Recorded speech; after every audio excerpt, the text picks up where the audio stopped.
Greetings, it's late September 2023 and I want to share with you some reflections on our professional standards policy. We are obliged to conduct an in-service every year and we have three policies covering three areas. Professional standards, which is what we'll cover today, safeguarding, and risk management. So we covered risk management last year and safeguarding the year before that, so it's a cycle. The values and principles behind our passionless professional standards policy apply pretty obviously, I guess, to both our personal and professional lives.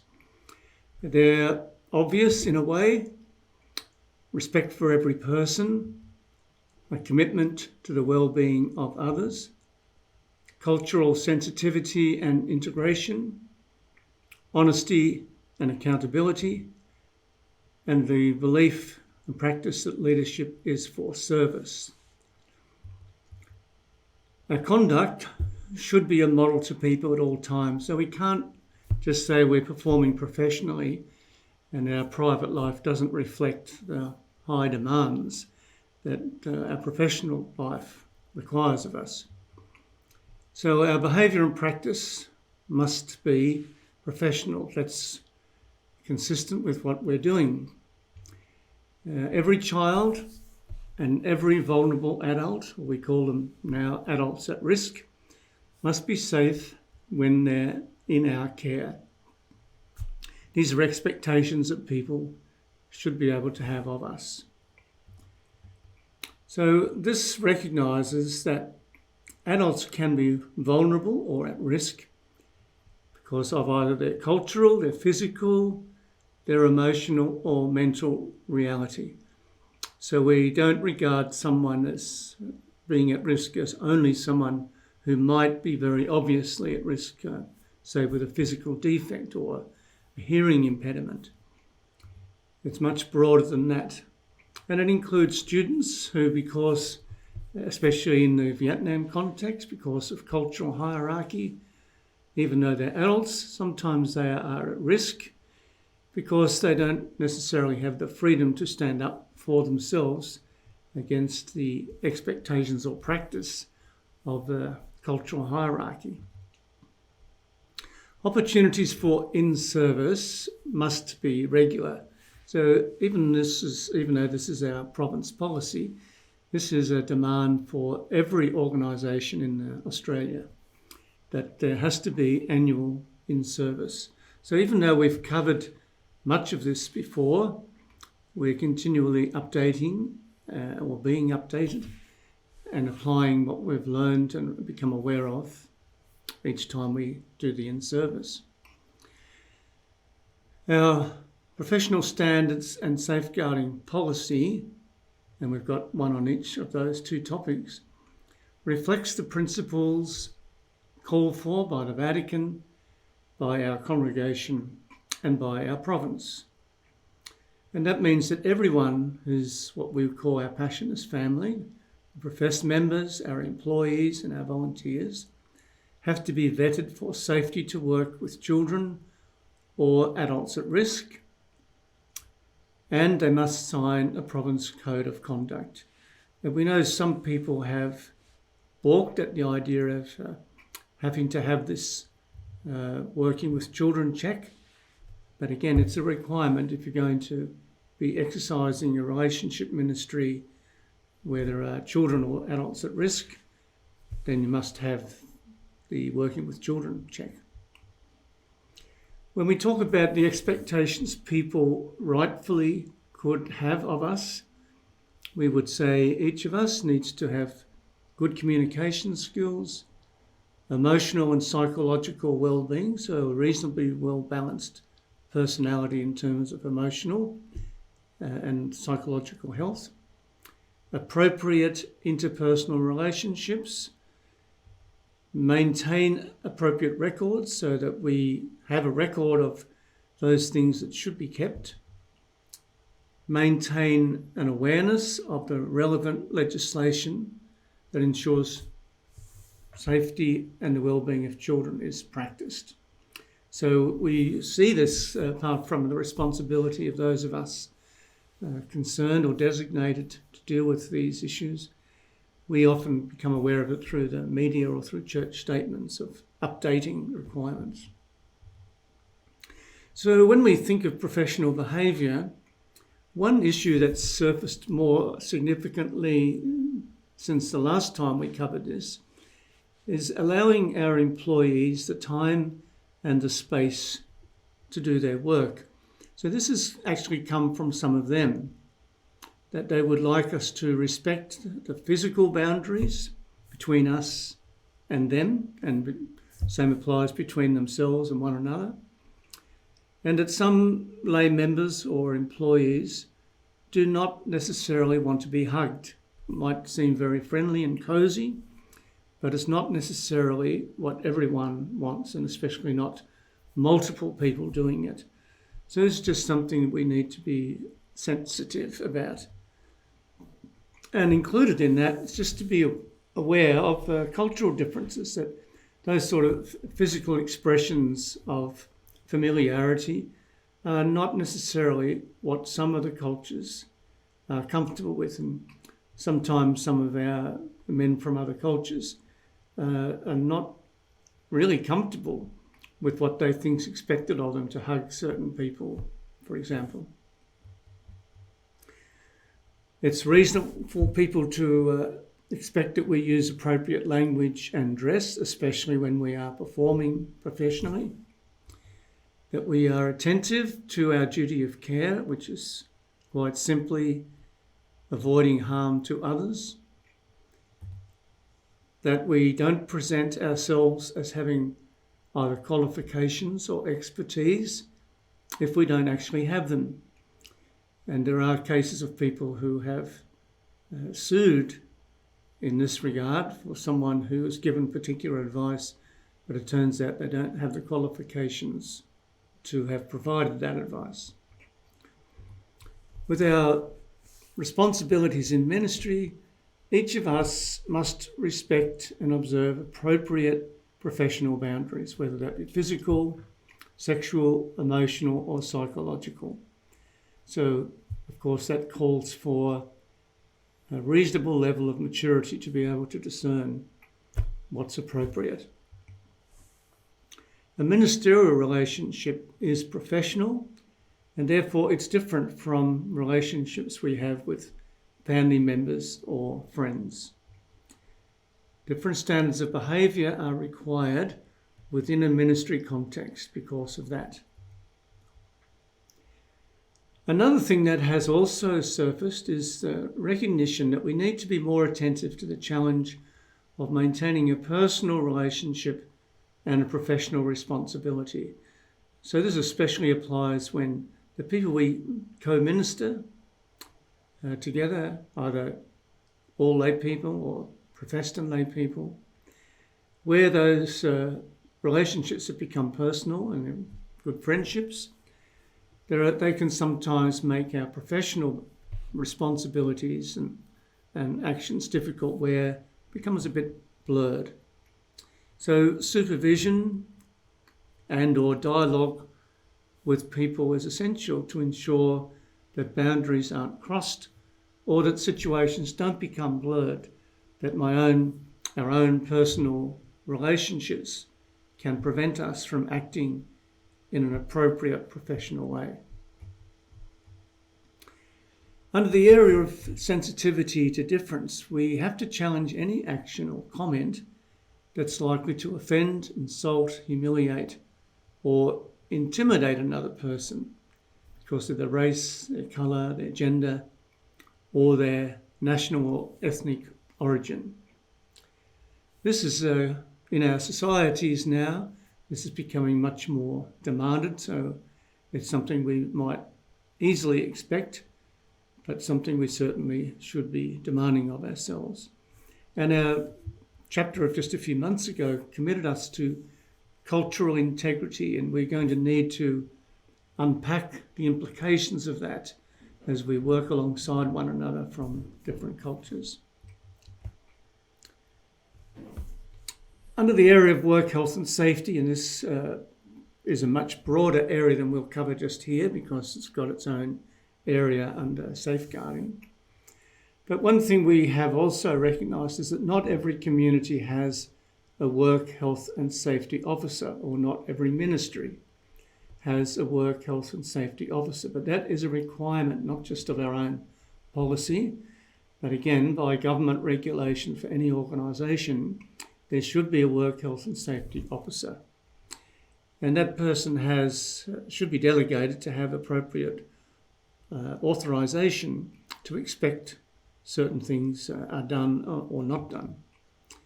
For example, there must be a regular risk assessment of situations or activities that might put people at risk of harm. So that's the responsibility of the health and safety officer. It doesn't mean others aren't included in that. In a healthy community, for example, everyone would be on the lookout for such things and report them to the work health and safety officer. And records need to be kept of anything that's been noted and acted upon. And ultimately, all those records are passed on to our risk management officer, Tina. So this is a very important part of work health and safety work. So every place where there is work being carried out, they should pay close attention to any matters that risk anyone's health or safety. We need to be attentive to simple things. An example is loose mats, as we have an increasing number of aged men. A mat that's loose can result in someone slipping or tripping, and that can have very serious consequences. So it might be that even though the mat is very attractive, it's safer to remove it. Another thing that happens too often is people standing on chairs.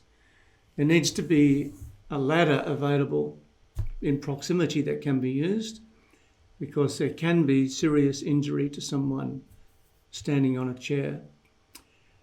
One of the family group leaders in New Zealand was sharing the fact that he was doing some pruning on a tree. He was nearly finished, and he decided rather than to get down off the ladder and move it less than a metre and walk up again, he leant out too far. He fell and broke his spine and is paraplegic. So it can have very serious consequences. So it's something that once we become more attentive to that, we can point it out to others when we see someone taking that risk. So removing risks or minimising them is the task especially of the work health and safety officer, especially minimising when we see something that looks dangerous. We have to protect children or adults at risk with regard to safeguarding, so the care of children or vulnerable adults. So one simple regulation that we put on ourselves is not to be alone without another adult present with children, because we're putting ourselves at risk as well as the child. So be attentive to red flags, warnings to us that this is a dangerous practice or a risk that will help us to avoid situations that could become troublesome. With regard to safeguarding responsibilities, we have to seriously consider the risk involved in working in environments that provide facilities for disabled children. And I'm thinking particularly of some of the shelters where our men work in Vietnam, because in some of those shelters there are adults at risk, vulnerable adults, and children who are sometimes naked whilst they're restrained or washed, and they might only be in the presence of one or two helpers and no independent supervisor, because that's not the practice maybe in the country. So this is very admirable work that's done and has been done for quite some time by our men in those shelters. But we have to put a layer on top of that of recognition that this is risky. Even sometimes people have videoed, taken photos of some of these vulnerable people. So that's a very risky thing to do as well. So as I say, we're not a matter of stopping that practice, but surrounding ourselves with learnings about what will reduce the risk to the person especially, but also to ourselves as workers in that environment. Some behaviours are always unacceptable when they involve interactions with a child, a young person or a vulnerable adult. And nearly every organisation that notes this lists the same basic behaviours: inappropriate touching, the use of force, threat or humiliation. So forcing one of these vulnerable people to do something or threatening them, sexually suggestive language, undressing, so either the adult undressing the child or undressing themselves in front of the child, and no alcohol, no tobacco or pornography. So these are all things that we wouldn't want people to be doing in the presence of a child or a vulnerable adult. In Australia, it's a criminal offence to fail to report physical or sexual abuse of a child or young person. And there's still some aspects of this we need to understand. In the future, it's predicted that this will become law in Vietnam as well. So it's good for us to start encouraging that practice in Vietnam. Where there's a power imbalance that exists, for example, as a result of cultural mentalities, our policy considers that unempowered adults, so the ones who don't have the power, are vulnerable adults. So they're adults at risk. So again, in a culture like Vietnam, where there's a hierarchical culture, as people like our students are often not really free to express their resistance to something. And it could be a very serious matter where they're coerced into something. The different states in Australia, Queensland, New South Wales, Victoria, South Australia, etc., have slightly different demands from each other about reporting, what we are calling mandatory reporting, required reporting. So it's very simple, really, that we should seek advice if we're unsure about our responsibility. So advice regarding reporting can be obtained from local diocesan officers. Every diocese has local safeguarding officers. Their contact details are always provided on the diocesan website. And we have our own Equal Opportunity Officer, Maria Kirkwood, who's been very generously exercising that role and is a member of our committee, Professional Standards Committee. So she can always provide advice, and she's very well experienced. On a different tack, the issues of harassment and bullying in recent years, complaints have mostly been against our own brothers, one against another. So it helps to just understand, what do we mean by bullying? It's described as repeated, unreasonable behaviour. It includes sarcasm that is a risk to a person's mental or physical health and well-being.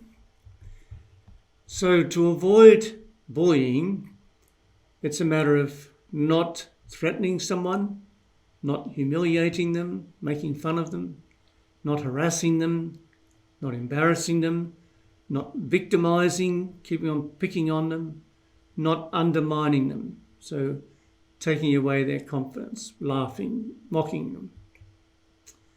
So such things as continual correction or public put-downs. So you might want to correct someone. There's a way to do that can be done privately. but doing publicly, embarrassing someone. And if that sort of behaviour becomes repeated, it's intimidating to a person. It can cause embarrassment, shame and fear. Sexual harassment is any unwanted, unwelcome or uninvited behaviour of a sexual nature that makes a person feel humiliated, intimidated or offended. They're very uncomfortable as a result of this. So sexual harassment is an abuse of power. And anyone who experiences this has to feel free and should report an incident that's caused some distress, discomfort or embarrassment. Again, authority figures in hierarchical culture context must be careful not to take advantage of others, because the sense of power that's given by the person down the chain of authority can make a person feel freer than they should be to misuse that authority. So people with genuine complaints, including students, have to be guaranteed protection from reprisals. So no payback because you reported me, I'm going to make life difficult for you. And I'll do all sorts, maybe not vote even for you. So there can't be any of that behaviour. And students can have suffered abuse and have in the past especially, but kept silent. That's a misuse of power. So we would hope that's not the case now. Our students are not as young as they once were. But it's a common reality that people do not report abuse for some time. So we need to be attentive to that.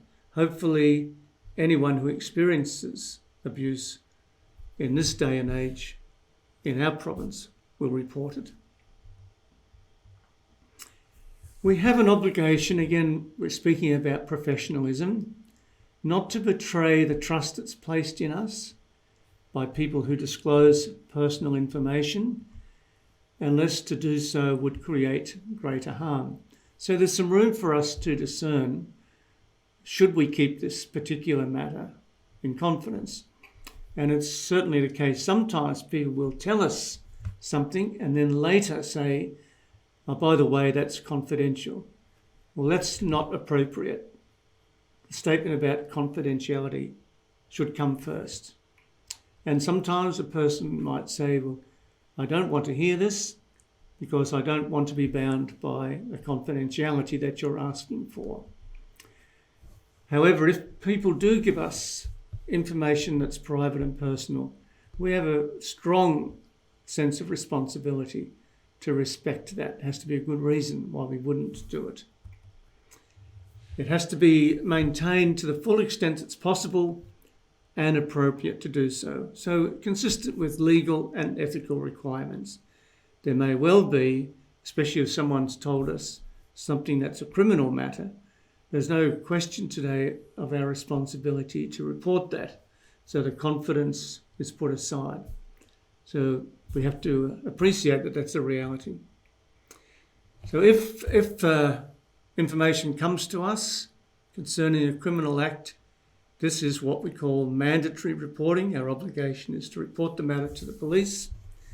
And where possible, the persons need to be warned beforehand that this is going to happen, that I'm going to report this matter to the police.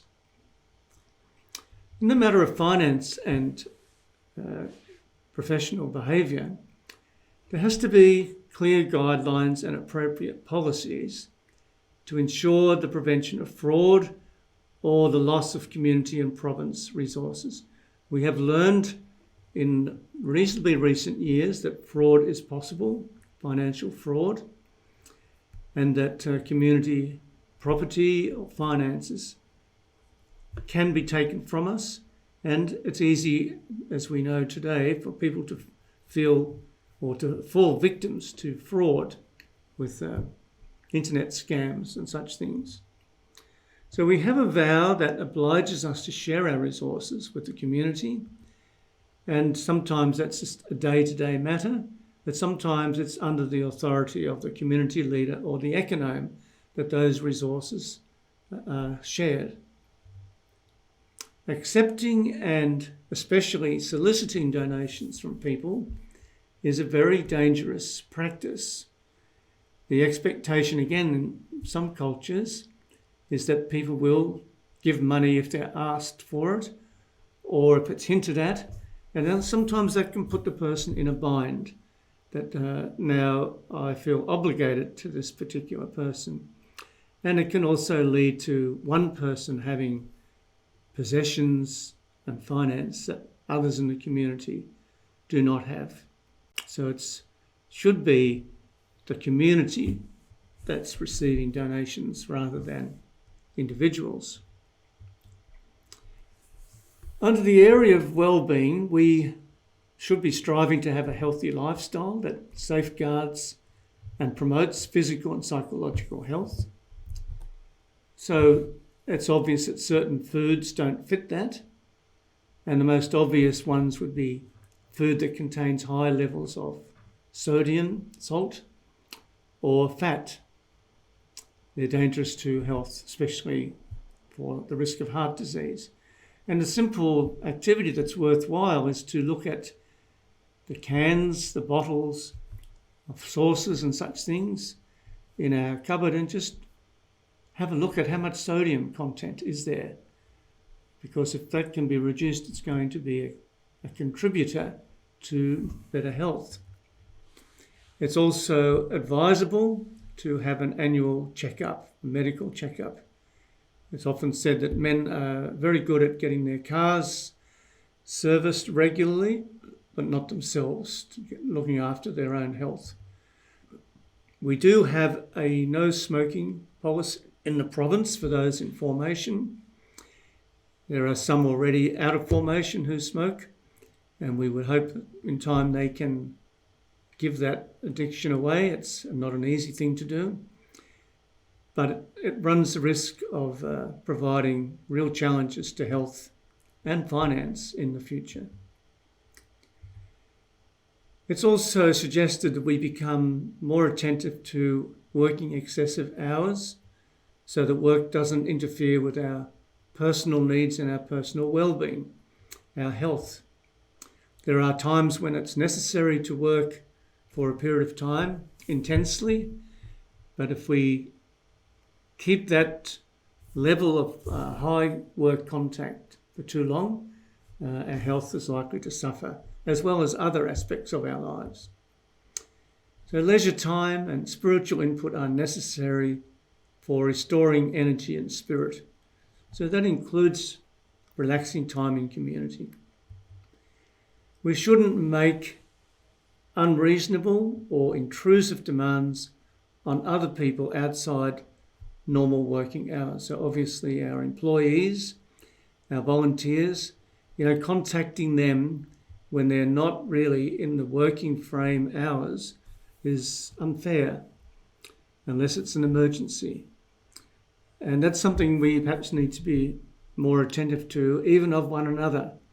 We know that some people have heavy workloads and maybe it's after 6 o'clock at night, we leave it till tomorrow to contact them, or we don't do it on the weekends.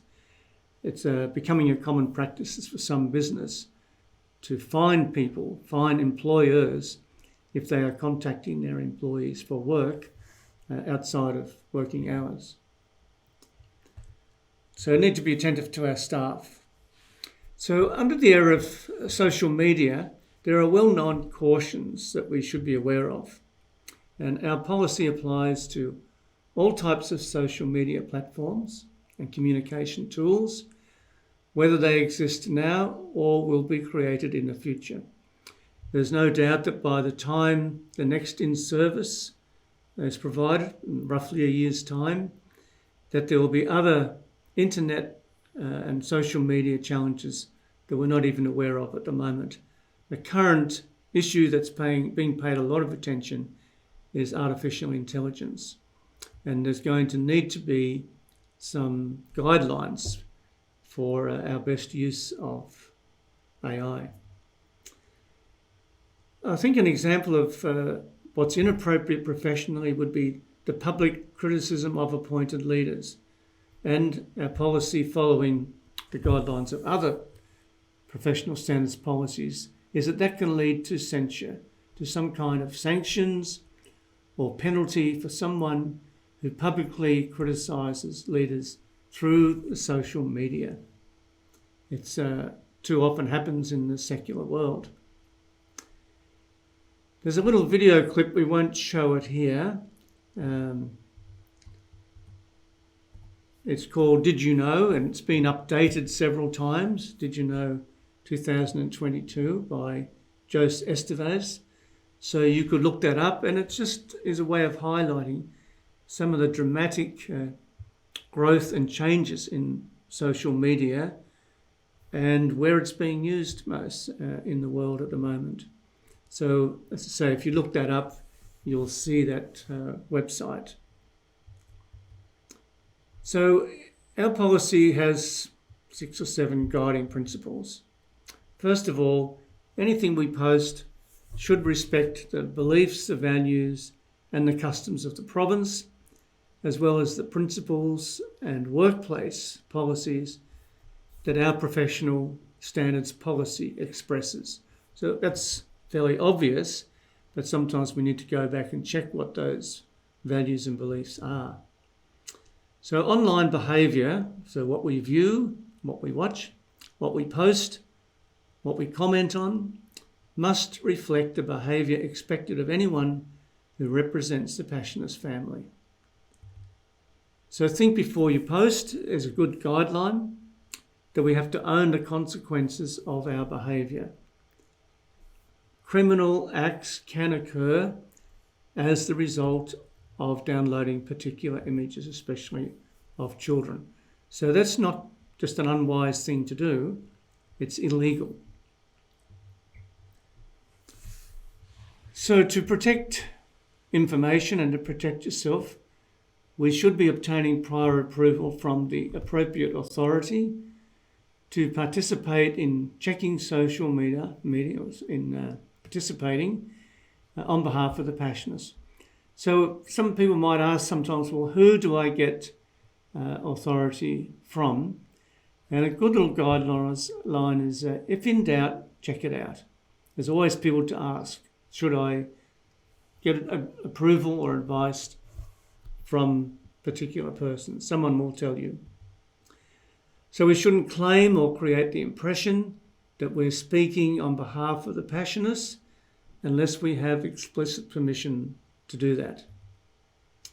We should protect all confidential and private information of the Passionists. If something's not public information, then we shouldn't be sharing it. Modern social communication, for example, Zoom, WhatsApp, phone calls, computer monitors, make it possible for private information to be heard or seen by others, sometimes overheard. So we have to avoid disclosure of what we know is private information. If we hear it this way, it doesn't mean we've got permission to share that with the whole world. We have to observe the absolute prohibition from publishing, posting, texting, or even discussing some information of the Passionists anywhere. And that would be especially financial matters, legal matters. What about complaints? When someone wants to make a complaint, how is that processed?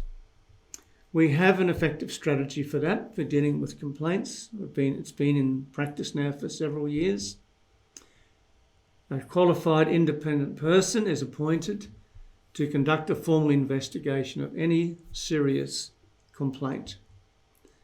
The accused person has the right to know who has complained and what the complaint's about, and they're free to respond. So the investigator would normally interview that particular person about whom the complaint is made. Complaints of a criminal nature are treated differently, like sexual assault or abuse. They have to be reported to civic authorities, for example, the police. and no attempt at covering up can be tolerated. So this is not something we deal with internally. It goes to the civic authorities. And again, there can be no reprisals or payback against anyone who's made a complaint. The church, as we know, has suffered significant public criticism for all the issues that come under the heading of sexual abuse. But particularly the leaders have been criticised for the damaging behaviour of some of their members, for the failure of authorities, including provincials and bishops, to protect the people who are most at risk, especially children. And that often happened because someone who was dangerous was given another opportunity, moved to another appointment when it was obvious that they were a high risk. Also, they've been criticised for covering up to protect the reputation of the church rather than protecting the children or vulnerable adults who were their primary concern. So in the past, a provincial or a bishop dealt with any complaints that came themselves, and that's why it led to that kind of behaviour. So in a congregation like ours, maybe not even the provincial council members would have known anything, or the consultants who are bishop. Now they have to have an advisory committee, which has to include some professionals who can give the right advice and be responsible for the updating of policy and procedures. So we have a 5-person committee. So we've got good expertise, and we've done those things that we're required to do through that committee, updating our policy and procedures. So we have to ensure that professional standards are in the forefront of the minds of everyone in the Passionist family, whether that be religious, employees, volunteers or students, and that the requirements are continually updated according to changes of legislation, either by the government or the church. We have a Vietnamese translation of our policies. They need to be slightly updated from what we've added this year, but we still have to undertake the task of sharing those policies in the Vietnamese language. So we're going to need to train someone to be able to share this kind of presentation.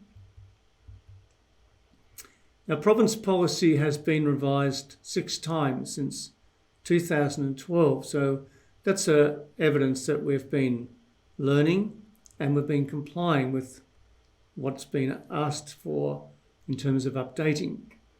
And we're very grateful for our committee in helping us to do that. Attendance at an annual in-service on professional standards, either personally or online through a means like this with a video, is compulsory for anyone who's involved in the ministry of the congregation of the province. So again, professed students, co-workers and volunteers and staff. Again, this is a requirement of any organisation. It's not just our province. So even though people can see the topic, we've covered that before, there are always some updates, and the reminders are so important given the damage that we've seen done to people in the past. If it just prevents one person from being damaged, it's well and truly worth it. So just a reminder, there are 3 areas of policy, and they're covered on a rotating basis, 1 per year, and we're required to cover those topics. First of all, this year, professional standards, safeguarding and risk management, which we will do next year, and work health and safety. So that's actually not, that should say risk management should be down there on work health and safety, so it's an error. Records of attendance or completing a session have to be maintained. So if you're watching this video recording, your presence has to be recorded somehow. So the way we're doing that is by providing a questionnaire that you're asked to complete and return to Tina. So it is a requirement to attend, and we may in some communities have a face-to-face in service, or else people can do it online. So having watched it, we'd ask you to complete the questionnaire. It's not very long, and return it via email to Tina Minicelli. And we don't want that, please, to take very long. When Tina sends it, she'll ask. It's probably a 2-week turnaround. Otherwise, it just gets very frustrating for her to have to chase up. So if you've not completed a code of conduct, most people have, it is necessary to do so, and you can request a form from Tina and sign it, scan it and return it to her. So she keeps all those records. So if we are audited, which will happen at some stage, they will want to see all these records. Who has attended an in-service each year, and where's the code of conduct that's been signed. So thank you for your involved participation, and we appreciate very much your cooperation. Thank you.